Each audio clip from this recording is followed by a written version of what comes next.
అప్కమింగ్లో ఏం జరగబోతుందో తెలుసుకుందాం. గగన్ చేసిన దానికి భూమి, శారద చాలా సంతోషపడుతూ ఉంటారు.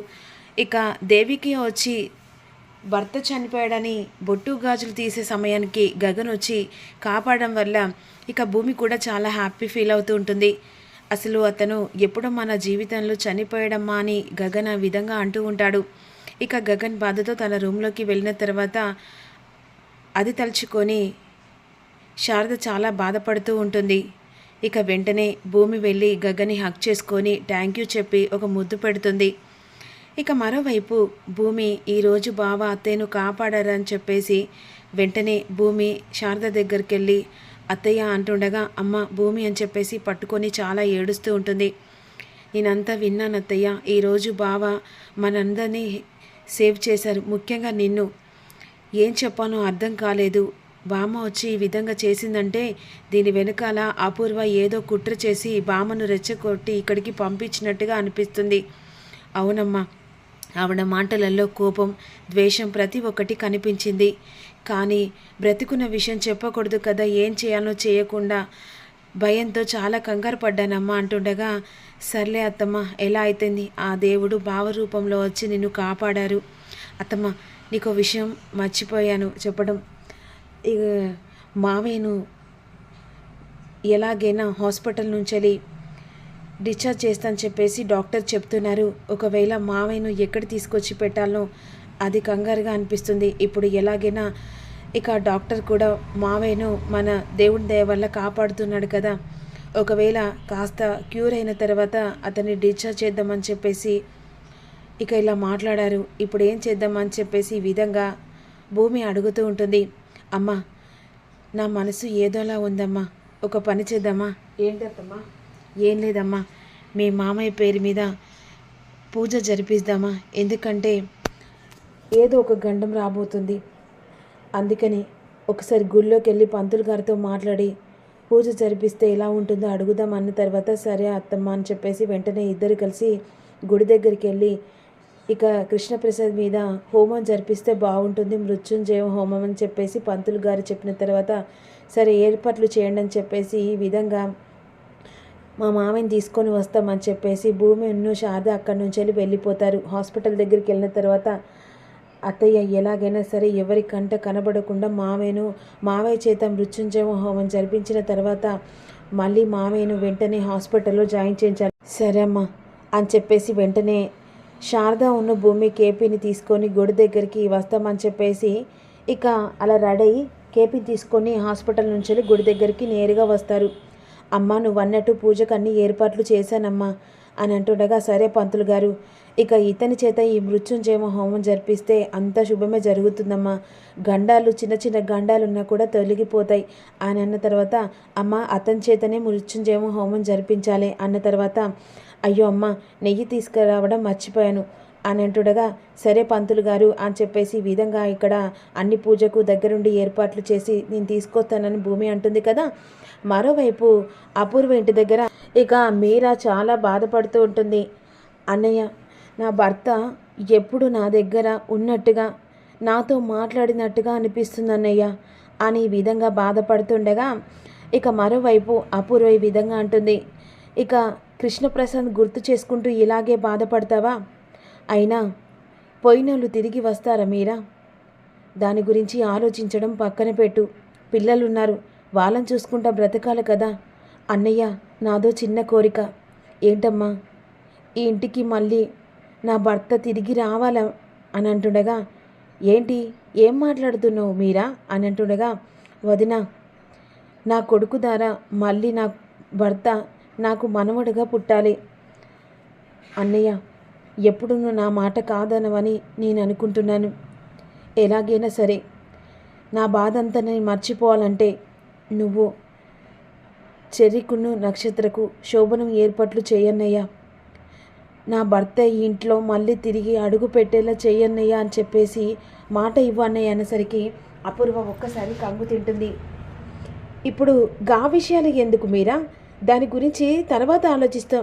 లేదు వదిన, ఎలాగైనా సరే మళ్ళీ తిరిగి మా ఆయన ఇంట్లో అడుగు పెట్టేదాకా నేను మాత్రం ఇలాగే బాధపడుతూ ఉంటా. అన్నయ్య నువ్వు చెప్పన్నయ్య, మళ్ళీ తిరిగి ఈ ఇంట్లో నా కొడుకు ద్వారా ఇక నా భర్త అడుగు పెడతాడు కదా. బావా, మీరా ఏదో తెలియకుండా మాట్లాడుతుంది. నువ్వు ఆలోచించాల్సిన అవసరం లేదు బావా. లేదు అపూర్వ, మీరా అడిగింది కరెక్టే. అప్పుడు చరచంద్ర మనసులో అనుకుంటూ, నేను చేసిన తప్పుకు నా చెల్లెలు జీవితం సర్వనాశనం కాకూడదు. ఇక నా కూతురు కడుపులో ఎలాగైనా కృష్ణప్రసాద్ పెడితే ఈ ఇంటికి వారసత్వంగా వస్తే అప్పుడైనా నా చెల్లెలు బాధ కాస్తైనా తీరుతుంది అని మనసులో అనుకుంటాడు.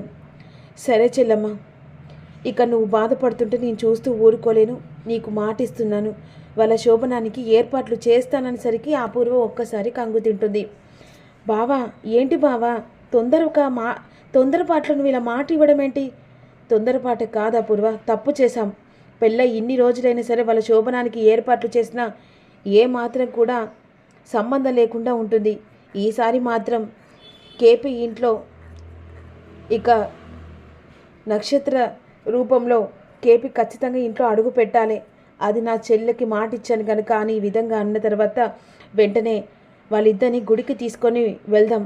వాళ్ళ పేరు మీద ఎలా ఉందో తెలుసుకొని అలాగే ప్రదక్షిణాలు చేసి కూడా తీసుకొని వద్దామని అంటాడు. అప్పుడు ఒక్కసారిగా అపూర్వ కంగు తింటుంది. నక్షత్ర దగ్గరకు వస్తుంది. ఏంటమ్మాయి, ఏంటి అంత కంగారు పడుతున్నావు? కొంప మునిగేలా ఉంది పిన్ని. ఎవరి కొంప? ఎవరైనా కొంప మళ్ళీ అంటుపెట్టావా ఏంటి? ఏహే, అది కాదు. ఇప్పుడు బావ మీరకు మాట ఇచ్చాడు. ఏంటి ఆ మాట? కొంపదీసి ఆస్తి ఏమైనా రాసిస్తాడా? నీ చెప్పేది వింటావా? ఏం లేదు, ఆ చెర్రిగాడికున్ను నక్షత్రకు శోభనానికి ఏర్పాట్లు చేయమని. ఏంటమ్మాయి ఏమంటున్నావు? కేపీ చనిపోయి ఇన్ని రోజులు కాలేదు. అలా చెల్లెలు మాట ఇవ్వమంది. ఈ ఇంట్లో తన భర్త మళ్ళీ రూపం మెదలాలని చెప్పేసి మాట ఇవ్వమంటే బావ మాటిచ్చాడు. అది ఏం చేయాలో అర్థం కాకుండా కంగారు పడిపోతున్నా. ఏంటమ్మాయి, నువ్వు ఏదో ప్రాణాలు తీయాలనుకుంటే ఆ ప్రాణం నీ మేడ మీద కత్తిలాగా అయిపోయింది. అదే కదా. అపూర్వ, రెడయ్యవా? బావా రెడీ అవుతున్నా, వస్తున్నా. అమ్మ నక్షత్ర, వెళ్ళి రెడీ కాపో. ఏటు అమ్మా? రెడీ కాపో అన్ననా? చెరి, నువ్వు కూడా. ఎక్కడికి? మామయ్య గుడికి వెళ్దామని చెప్పేసి అన్నాడు. గుడికా? ఇప్పుడా? చెప్పాను కదా. ఇక ఇద్దరు వెళ్ళి రెడీ అయ్యి హాల్లోకి వస్తారు. అమ్మ నక్షత్ర, ఒక మాట చెప్తున్నాను వినమ్మా. నువ్వు ఇంటివి కోడలివి, ప్రతి ఒక్కటి నువ్వే చూసుకోవాలి. కృష్ణప్రసాద్ చనిపోయాడని చెప్పేసి నా చెల్లెలు బాధపడుతుంది. ఎలాగైనా సరే మళ్ళీ కృష్ణప్రసాద్ ఇంట్లో బుడి అడుగులతో తిరగాలని చెప్పేసి నా చెల్లెలకి మాట ఇచ్చాను. అందుకే మిమ్మల్ని గుడికి తీసుకెళ్ళి మీకు శోభనానికి ముహూర్తాలు పెట్టించి ఏర్పాట్లు చేయాలనుకుంటున్నాను. చెర్రిను మీ నక్షత్ర ఒక్కసారి షాక్ అయిపోతారు. ఏంటి డాడీ ఇంత హఠాత్తుగా ఇలాంటి నిర్ణయం తీసుకోవడం? అంటే నాకు చెప్పకుండా చెప్పడానికి ఏముందమ్మా? మీరిద్దరూ భార్యాభర్తలు, పెళ్ళై ఇన్ని రోజులు అవుతుంది, మీ మధ్య ఏది జరగలేదు. అందుకే మేము నిర్ణయించుకున్నా. నా చెల్లెలకు మాట ఇచ్చాను, మాత్రం నా మాట తీయకుండా నా పరువు నిలబెడతామని అనుకుంటున్నాను అని అనేసరికి మమ్మీ ఏంటి అని అంటుండగా తెలియదు బేబీ అన్నట్టు కళ్ళతో సైగ చేస్తుంది. సరే పదండి, గుడికి టైం అవుతుంది అని వెంటనే అందరు కలిసి గుడికి వస్తారు కదా. ఈలోపు ఇక గగన్ నిన్న జరిగిన ఈవినింగ్ జరిగిన దానికి బాధపడుతూ గగన్ కూడా మనశ్శాంతి కోసం గుడి దగ్గరికి వస్తాడు. ఈలోపు మృత్యుంజయకు హోమానికి అన్ని పంతులు గారు ఏర్పాట్లు చేసి నెయ్యి కోసం అని చెప్పేసి వెంటనే భూమి అలా వెళ్తూ ఉంటుంది కదా. వెళ్ళే సమయంలో అక్కడ ఇక చరచంద్ర కుటుంబం దిగడం, ఇటువైపు గగన్ రావడం. భూమి వెళ్ళి నెయ్యి తీసుకొని ఆపోజిట్గా వస్తుండగా వీళ్ళని చూస్తుంది. నాన్న వాళ్ళు ఇక్కడికి రావడం ఏంటని చెప్పేసి కంగు తింటుంది. మరోవైపు ఎలాగైనా మావిని తప్పించాలని చెప్పేసి ఈ విధంగా అనుకుంటుంది కదా. మరోవైపు గగన్ కూడా గుళ్ళోకి వస్తాడు. ఇక వెంటనే అమ్మ మీ కోడలు ఇంకా రావట్లేదు, పూజకు టైం అవుతుంది. సరే పంతులు గారు, నేను వెళ్ళి మా భూమిని తీసుకొస్తానని చెప్పేసి అంటుండగా గాబరగా వస్తుంటుంది. ఏంటమ్మా ఎందుకు అంత భయంతో వస్తున్నాం? అత్తయ్య కొంప మునిగేలా ఉంది.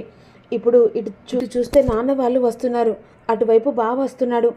మావయ్యను ఎలాగైనా హోమం జరిపించాలి, కానీ ఇప్పుడు వీళ్ళు రావట్టే అని చెప్పేసి కంగారు పడుతూ ఉంటారు. మావి దగ్గరికి త్వరగా వెళ్దాం పదా అని చెప్పేసి ఇద్దరు కలిసి వెళ్తుండగా ఈలోపు ఇక చరచంద్ర కుటుంబం గుళ్ళోకి వస్తారు. అటువైపు మొక్కులు పెడుతుండగా వెంటనే ఇటు నుంచి గగన్ వస్తుండగా భూమి శారద ఇక కేపీని ఎలాగైనా వాళ్ళ కంట పడకుండా దాచిపెట్టడానికి వస్తుండగా గగన్ ఎదురు పడేటట్టు ఇక వెంటనే అటు సైడ్కు వెళ్తారు కదా. ఈలోపు గగన్ గుడి చుట్టూ ప్రదక్షిణలు చేస్తుండగా మరోవైపు ఒక్కసారిగా గోరంట చూస్తుంది. ఇక సేమ్ కేపీని చూసినట్టుగా అనిపిస్తుంది. ఇక అమ్మ నీకొక విషయం చెప్పా. ఏంటి పిన్ని? అటు చూడు ఒకసారి, సేమ్ కేపీలాగా అనిపించట్లేదా? ఏంటి చనిపోయిన కేపీ బ్రతికొచ్చాడా?